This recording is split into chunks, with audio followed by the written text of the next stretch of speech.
This probably wasn't a good idea because I just got her some catnip. But she is purring a little bit. And shedding a lot. Haven't brushed her. Enough.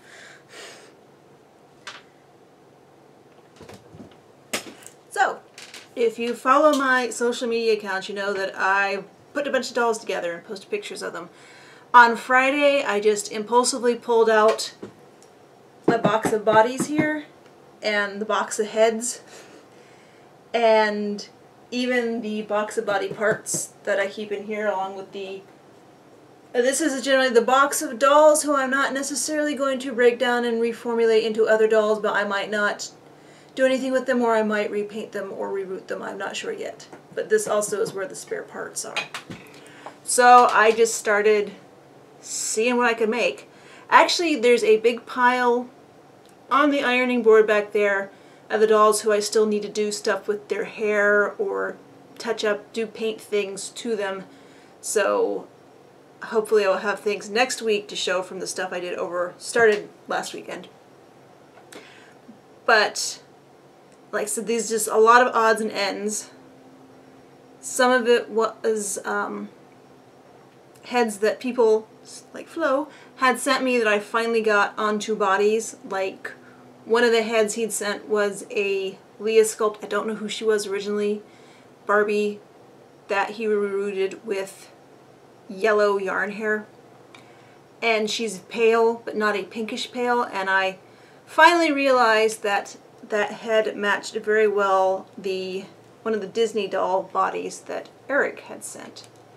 So she has the Disney level of articulation, which means her knees bend but don't pivot, but her ankles do bend and pivot. And from here up, she's pretty much like an older fashionista with articulation. So anyway.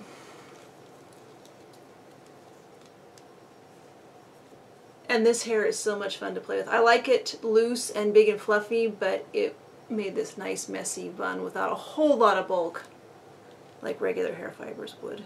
So there's her. And then another head, I'm pretty sure that Flo sent this. It's from Young Sweethearts Melinda, who was the doll in the 70s. It was a 2-doll set, Young Sweethearts, Michael and Melinda.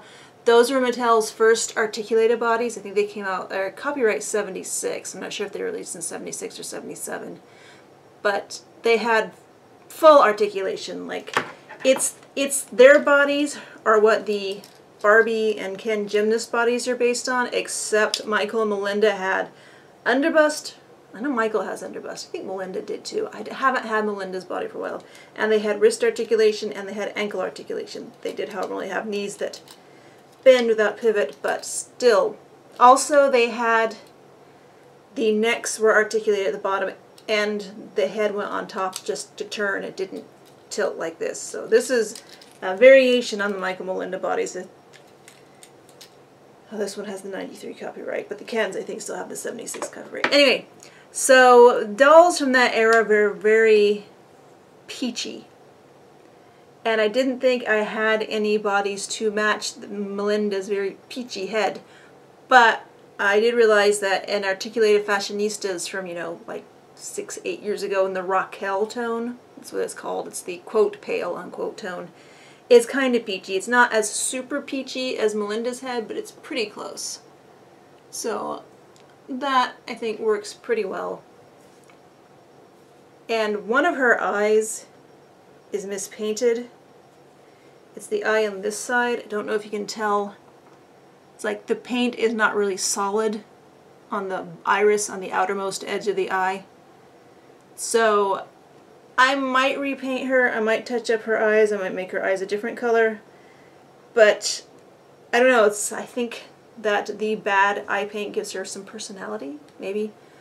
So that's why I was willing to mess around and get her onto another body as opposed to the one that I got a set of Michael Melinda still in the box for like $6 on eBay a couple years ago. I really just wanted Michael, so I let Melinda find a new home. I wasn't impressed with Melinda at the time, but since this one isn't perfect, she's a little more fun to play with. I did have to use the Dremel to grind out the inside of her neck hole, because like I said, the way the original articulation was, is the base of the neck was where the swivel and pivot was, and the top of the neck was just a flat, like Barbie heads tended to be in the early 70s and 60s, and the origin of Barbie, just a flat cut joint, so she looks side to side without tilting. So I did Dremel out the inside of this so she can tilt some. So that's Melinda. And then another doll. Most of these, not all of these, but most of these dolls are put together with things Flo sent. Thanks again, Flo. I know I showed you I did this combination of the Imani head. Imani was Olmec, I think. Olmec Imani head on an older Integrity Toys Dynamite Girls, possibly Monsieur Z, but probably Dynamite Girls body. But I didn't have hands for it. But since I was just going through all my parts boxes over the weekend, I really dug into my hands. I realized I had some action figure hands, female action figure hands that were about the right skin tone, not perfect, but close enough. And since they were curled instead of flat, they don't look quite as big as female action figure hands tend to look, even though they are big. But they didn't have wrists. They were just the hands. So I took my Hobby Base wrists and I drilled out the Integrity arms, and I think I had to drill a little bit into the action figure hands.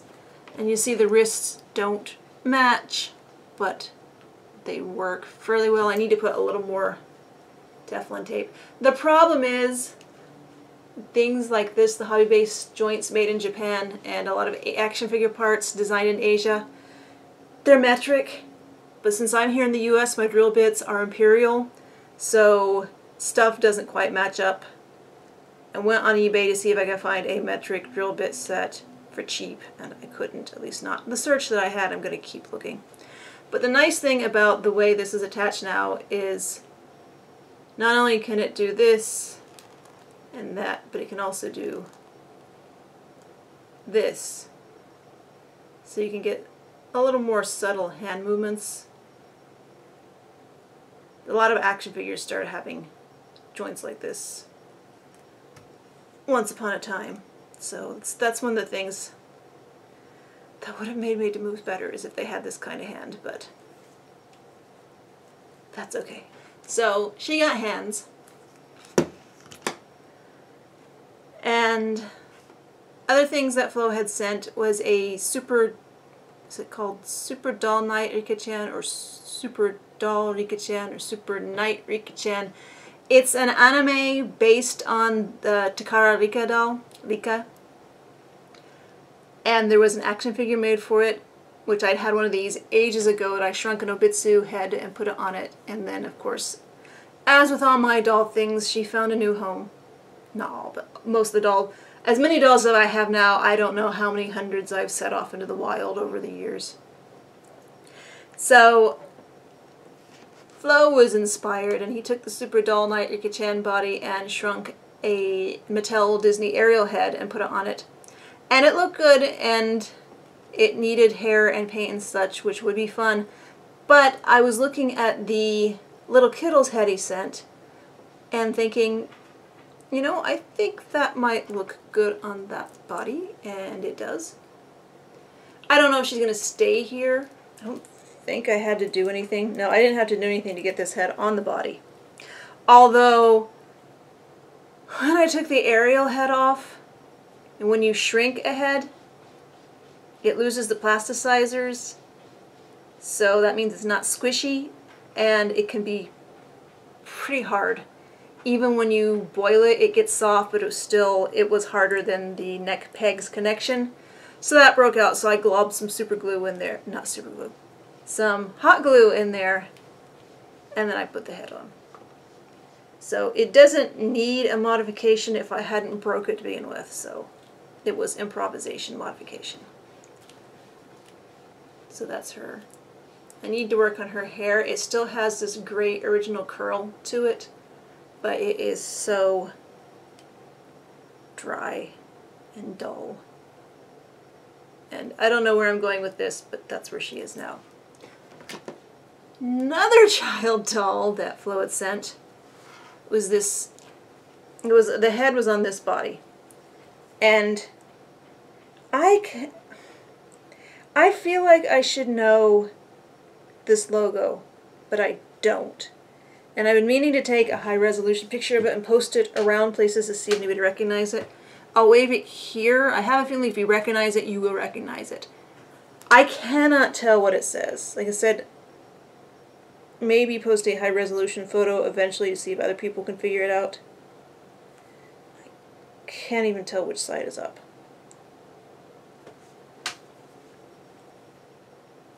So that she's very made in Hong Kong doll, and obviously from the 80s since she has a Velcro.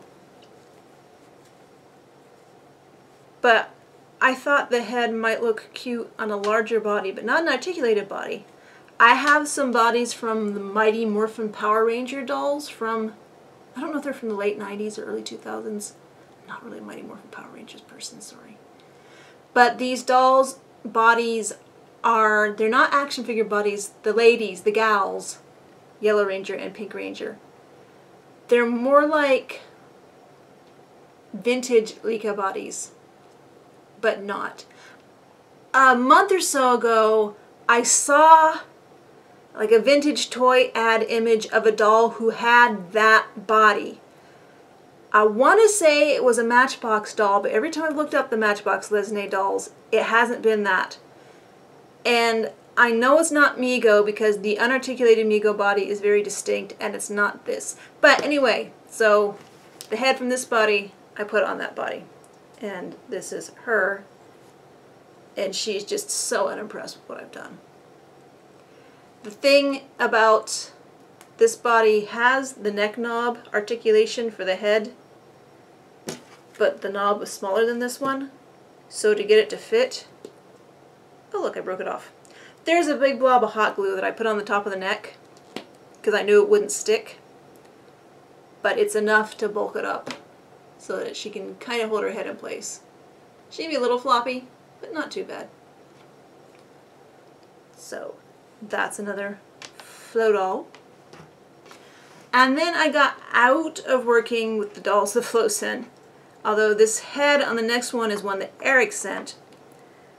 But a few months ago, I thrifted a Mattel Rapunzel body, the sort of the newer, well, when Mattel was still making the Disney dolls, they had these slightly smaller torsos than Barbie, which I know I've had fun putting Ever After High heads in those torsos. So I have a few dolls in reserve with those torsos with clicky legs and straight arms. But this Rapunzel body had bendable legs, but she had straight arms. Well, there is something from Flo in this doll because one of the many things he sent was just 2 forearms on hinge pins. He says they're from a Disney Store High School Musical doll. So what I did is, following like Hosmo Moore and John's examples, I cut off the forearms, like elbows down, of the straight arm body, angled it, ground it out, smoothed it out with the Dremel, then drilled in so I could pop the arms in. She does not have articulated wrist, but she has elbows. I might give her wrist eventually, but as you might figure out from this gal, I am low on hands.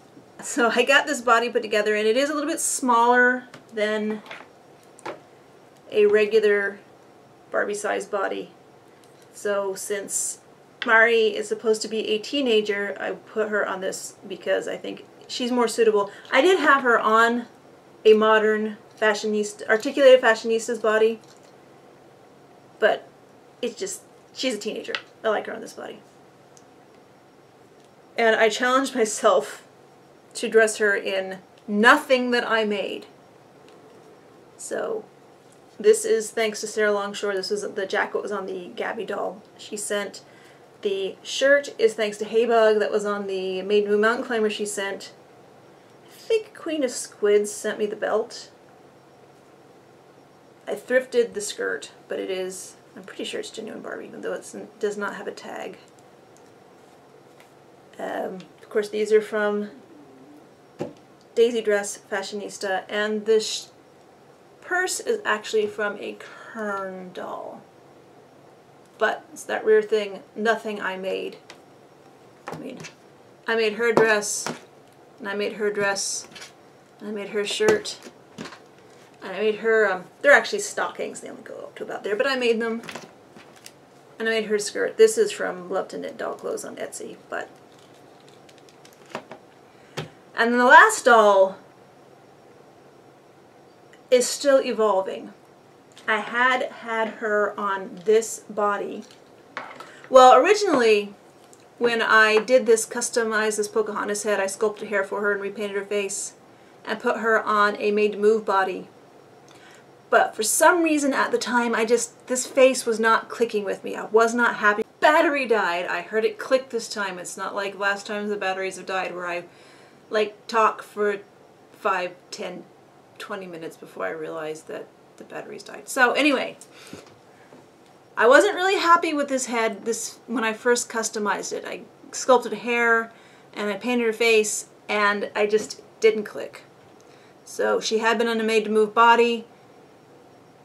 I said no, put the head in the body, in the head box, and over the weekend, since I was just messing with everything, I decided I would put her back on this body, and I like the face a lot more this time. It's a little snarkier than I remember. It seems like when I first painted it, I thought she looked a little, I don't know, sad? I can't even remember what I disliked about her. Not enough, sorry, she has Dremel dust all over her still. It wasn't bad enough that I wanted to repaint her instantly, but she just wasn't clicking with me.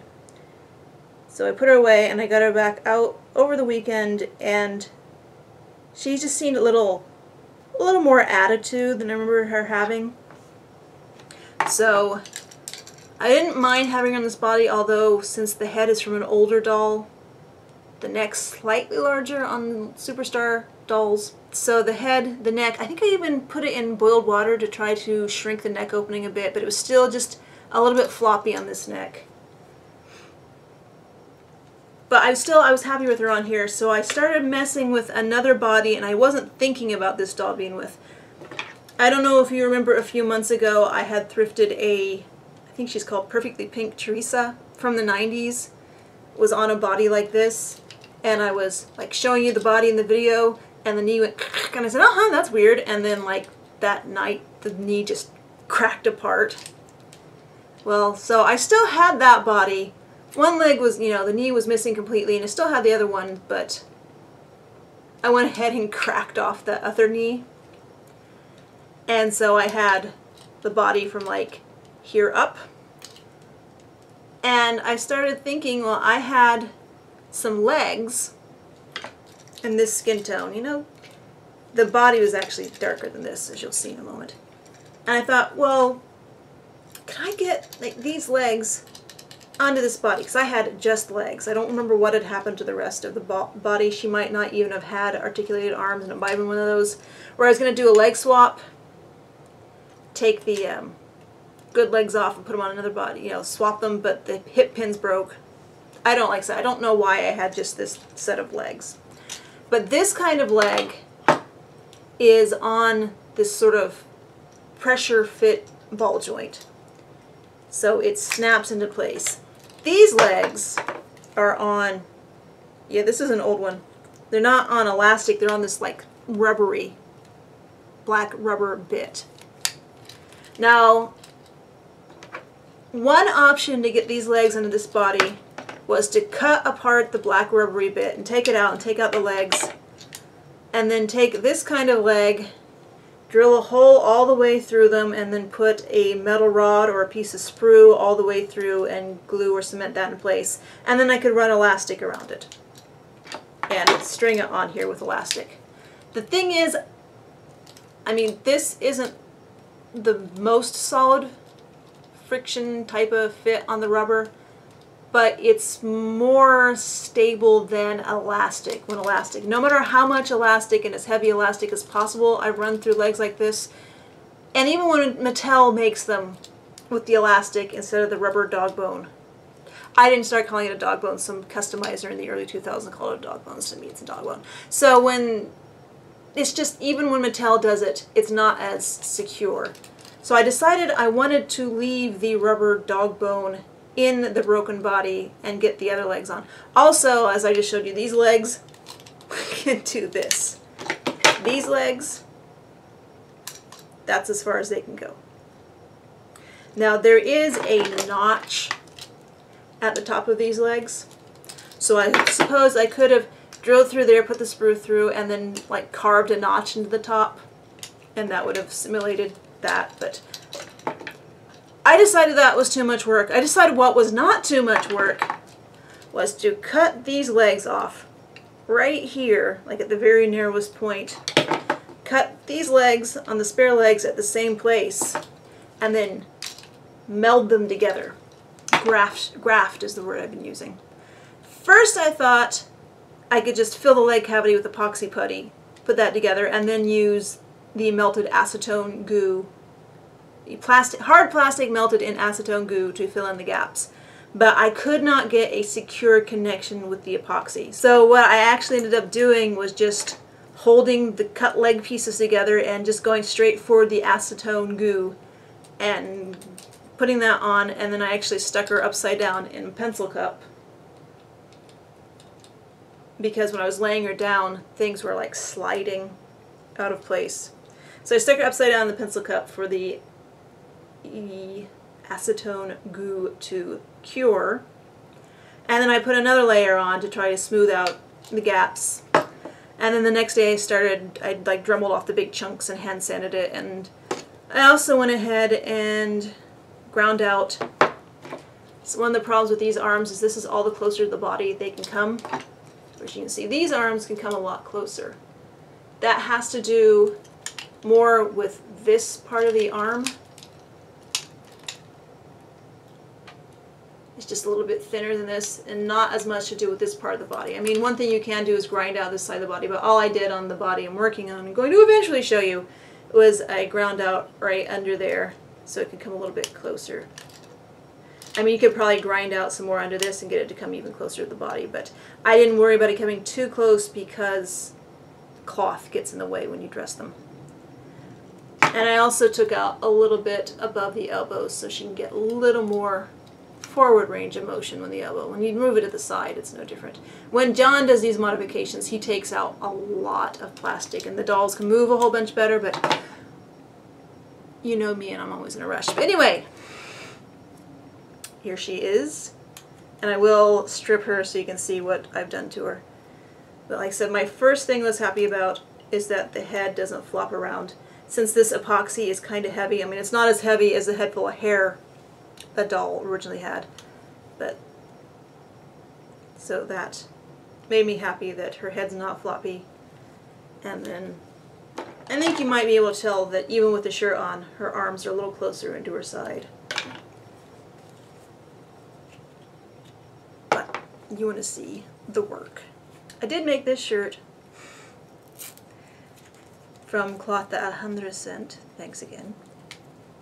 I like it when things become group projects. So first you can see the divots I ground out under her arms. And you see how much closer to the body they can get now. I don't know, maybe it's not a big change, but it feels significant to me. And there's a little difference. Actually, I need to grind out some more because it's still stopping itself. It's not going as far up as it could. But this is the big thing, what I did to get those legs attached to those legs. And the nice thing is now I have this upper body with knees that pivot instead of just bend. Now, of course, me being in a rush and not measuring and doing everything by eye, even though my eye is terrible for this kind of thing, the legs are attached at slightly different angles onto the original legs. So I don't think the knees will ever come together. I might, now looking at it, I can grind out a little more. I can grind out a little more in this area. Of course, I was, yeah, I can see where I can grind to. When I want to grind fast with the Dremel, I actually put a drill bit in and use the side of the drill bit to grind stuff off, and that can, when it goes a little bit out of control, it leaves big gouges all over the place. So there's like gouges, and I've tried to sand out where I gouged it, but she'll be dressed, you won't see it. So this body was probably too much, you know, more work than it should have been for what my result is, but I like it. I like that she has a reasonably well matching body and can actually hold her head position. And also I discovered,